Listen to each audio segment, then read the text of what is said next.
2022 FIFA World Cup has reached its final last week and was successfully held despite of all 8 grandeur World Cup quality stadiums. Has the Emirate built a herd of white elephants?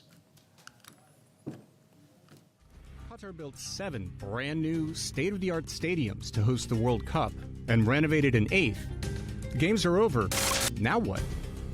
Stadiums are expensive to maintain, even when they're empty. Some experts say the country has built itself a herd of white elephants.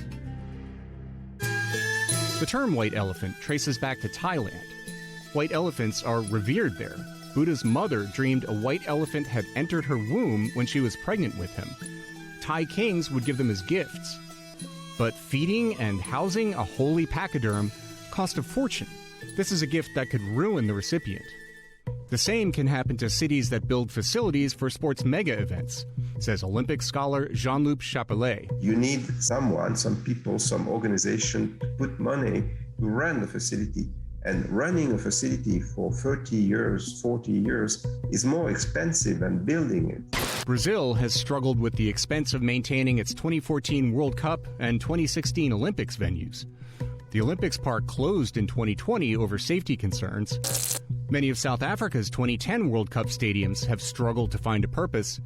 And Athens, Greece abandoned some venues after the 2004 Olympics.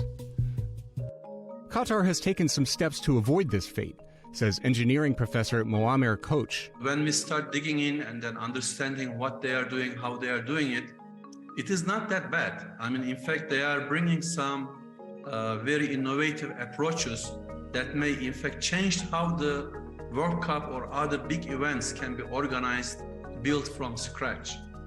Perhaps the most innovative is Stadium 974. It was assembled from shipping containers and modular steel, so it can be disassembled after the World Cup. No stadium, no white elephant. Some stadiums will have their upper tiers of seats removed. Local clubs and teams will play in these reduced venues. Others are slated to become hotels, offices, shopping centers, health clinics, or community centers. And Qatar plans to put its stadiums to use in future events, including the Asian Games in 2030.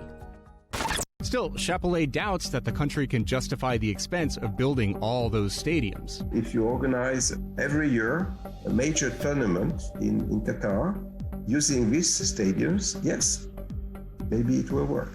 In the meantime, local soccer teams might draw a few thousand fans to a 20,000-seat stadium, and the venues will lose money during all the time that they sit idle.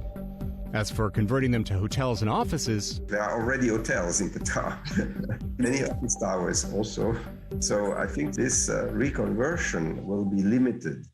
But Chapelet adds that money is not really an issue for an emirate with the world's highest per capita income. They are so rich that it doesn't really matter. Also, there is no control by public opinion or any democratic voice. So really nobody cares. Just another display of wealth in one of the world's wealthiest kingdoms.